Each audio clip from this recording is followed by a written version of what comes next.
Alright everybody, Terrence Popp here with another episode from the Lair and Redonkulous.com. And today I got a set of questions here. Some of them are, military related, and some of them are on some of the other episodes we've done in the past. So let's start off with number one. What, in your opinion, is the best assault rifle? Alright, now a lot of people are going to think, I'm going to say the AK-47 or the M16.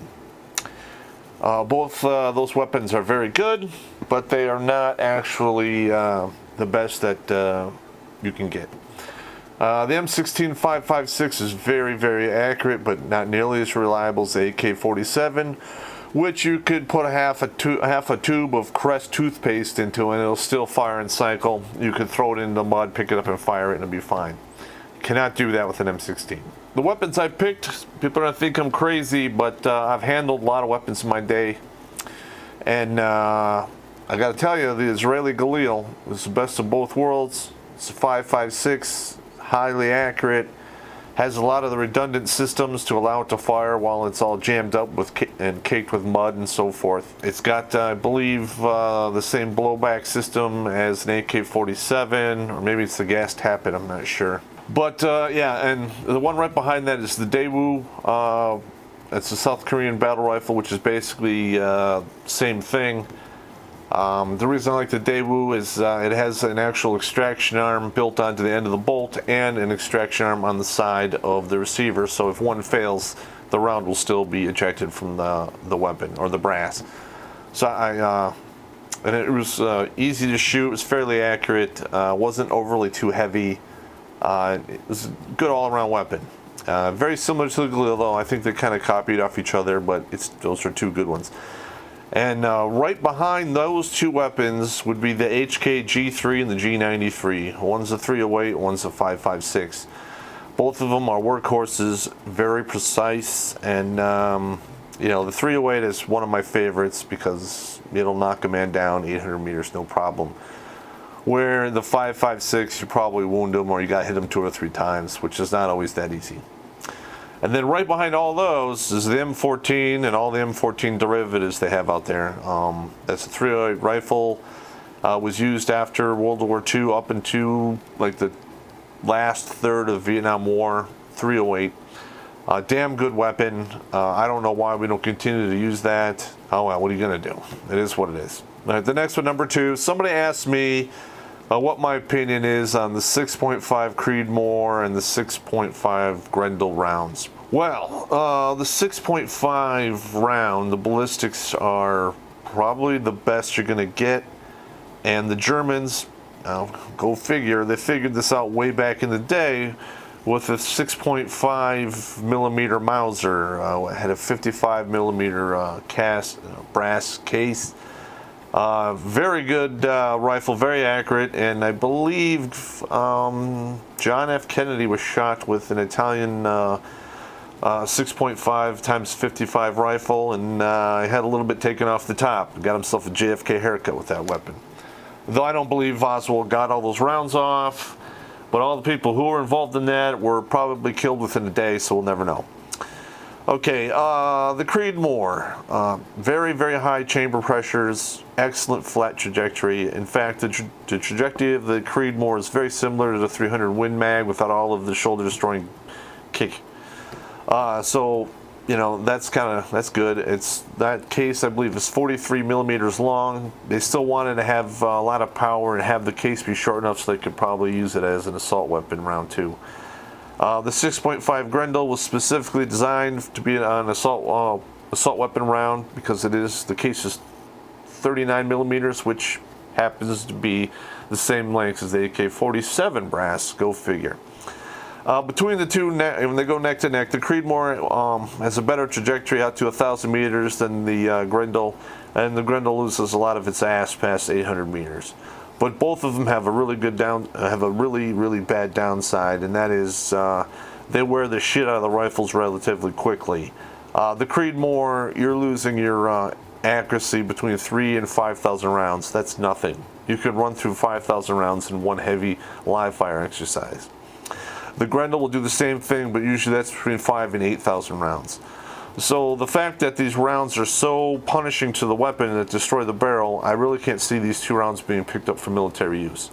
Unless they have like some kind of new steel or any alloys out there that can resist this chamber pressures. But I'm not seeing it anytime soon. Okay, when you compare those 2 rounds, or the Creedmoor and the Grendel together, and how they chew up the barrels, when you have a 308 rifle, you can run like 30,000 rounds for that barrel before it starts to go beyond 1 minute of angle. And even the sniper weapons will go 15,000 rounds. The 308 and probably 10 to 11,000 on 300 Win Mag. I haven't read the literature on the 300 Win Mag because that one was brought into service after my time as a sniper. But it's still a 30 caliber bullet, and it'll knock the shit out of you. That's just my opinion. Okay, somebody asked me what my favorite liquid sleep is. Oh, God. All right, here we go. I love me some tequila. You get a nice alcohol buzz off of that without all the craziness going on with your A1C levels that you get with some of the other alcohols. It also doesn't have quite as many calories, but some people really can't take the aftertaste of tequila. I myself like it quite a bit. You know, the lemon and the salt also helps. You know, but fuck that. Usually I just take it straight. Right behind that is whiskey. Whiskey with a side of bourbon. I love that shit. You know, double shot of whiskey, put your ass to sleep. Probably in between 20 and 30 minutes. Love it. Right behind that is gin.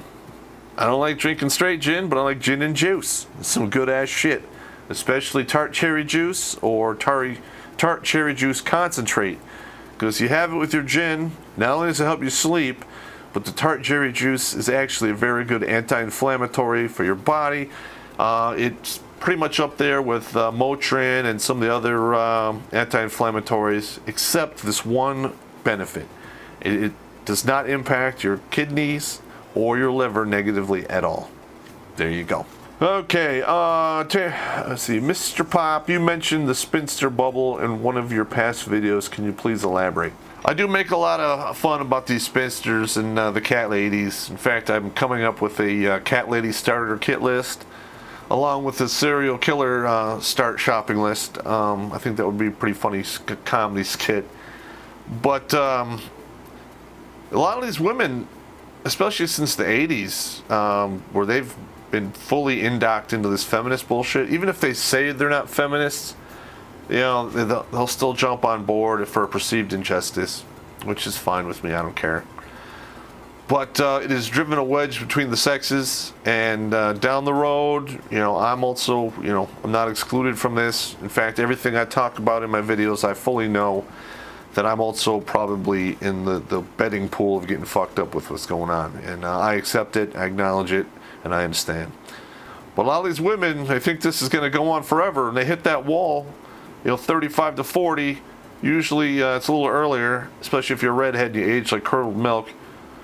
But yeah, I mean, if you make it in your 40s and you're not tracking on a, you know, husband or somebody that's, you know, around on a permanent type basis, chances are what you got is what you got, and you're going to live to be, you know, 70, 80 years old. That's a long fucking time.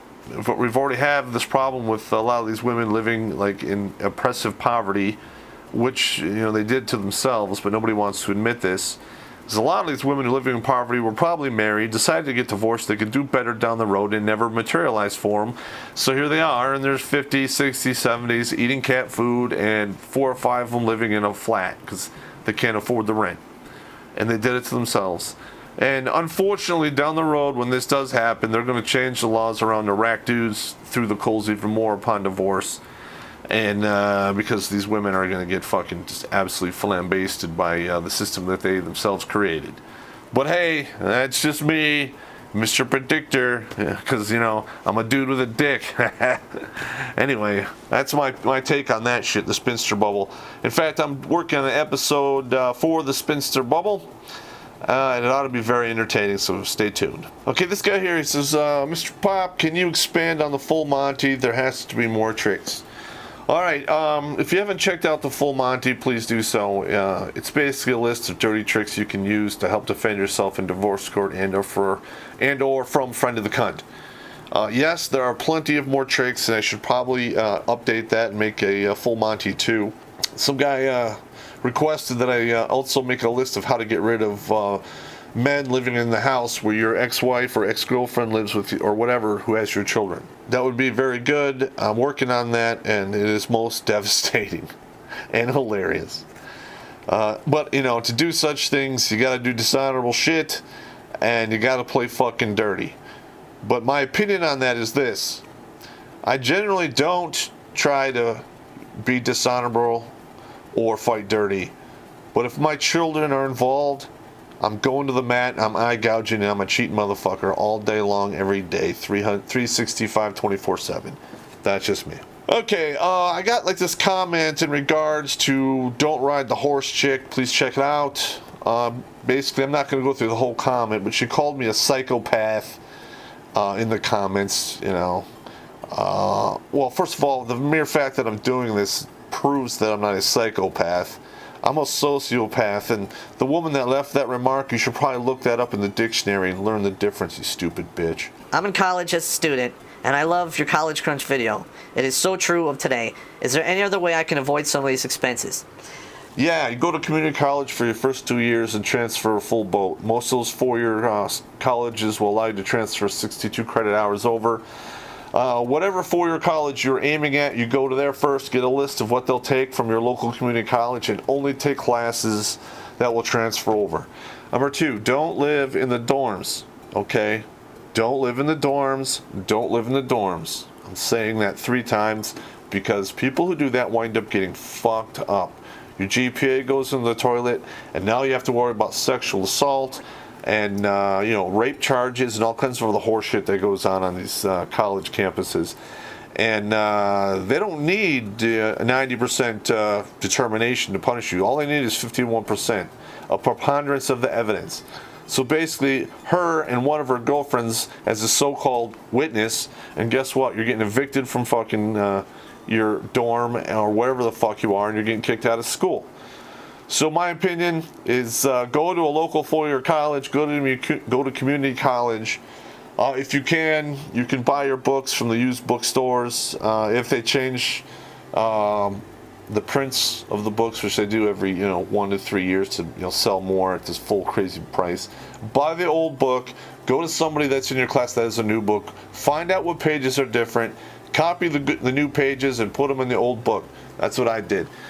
Some of these books I got were like $160 fucking brand new. I went and got the old edition for $12. I spent $3 on the copier. Had a goddamn brand new book. That's it doesn't have to be pretty. It only needs to work.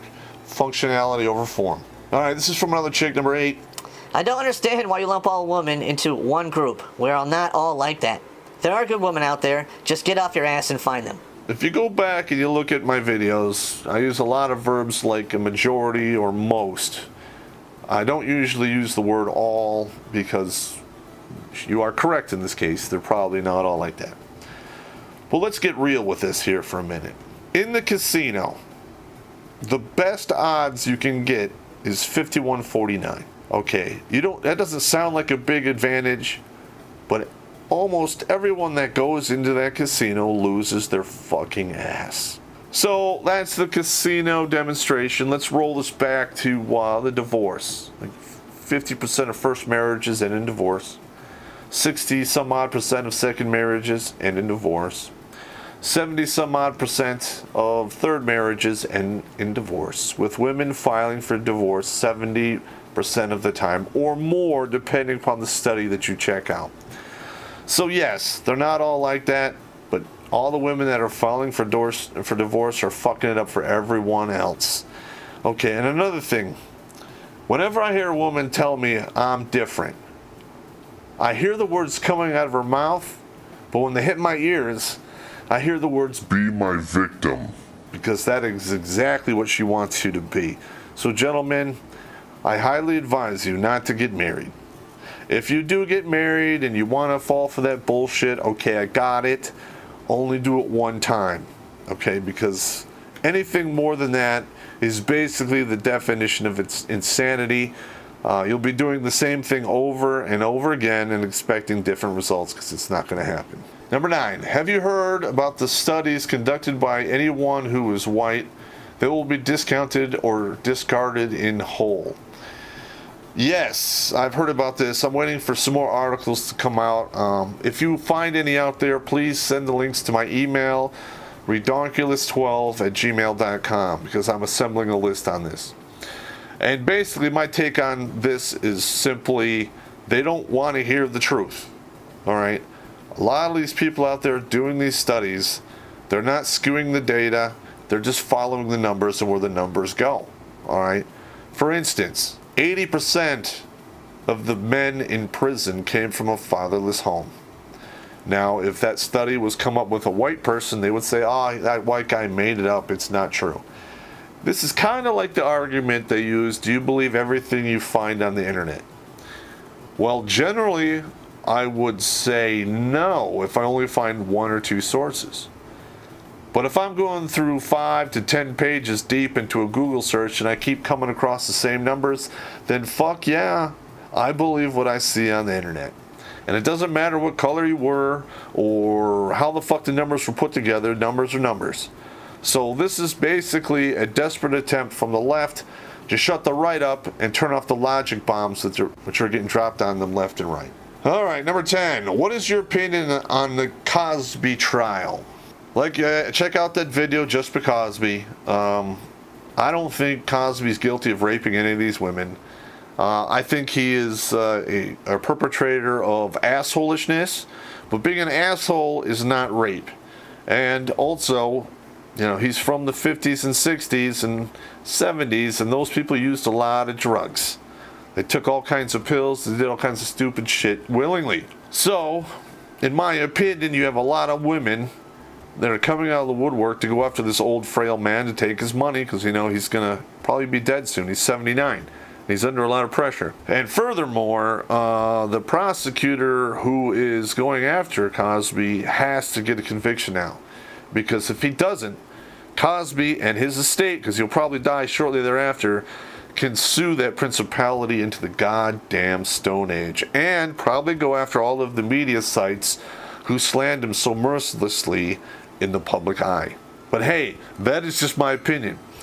I do think that there will be another trial. Cosby has roughly a 40% chance of winning this one. The one he just deadlocked in, I was 50-50 on that one. But I think they're going to choose the jurors a little more evenly with more women, I guess. That's what I'm trying to say, so they can skew the results in favor of the prosecutor, which is bullshit. There could be the possibility that they never try it again if they get Cosby to sign an agreement that he won't sue them, and they'll just let it lay and say it's his word against her word. Fuck it, it is what it is. All right, anyway, that's me for the day. You guys have a good night. Stay cool, stay dry, and don't go to the ground. Nobody likes the grounded pound.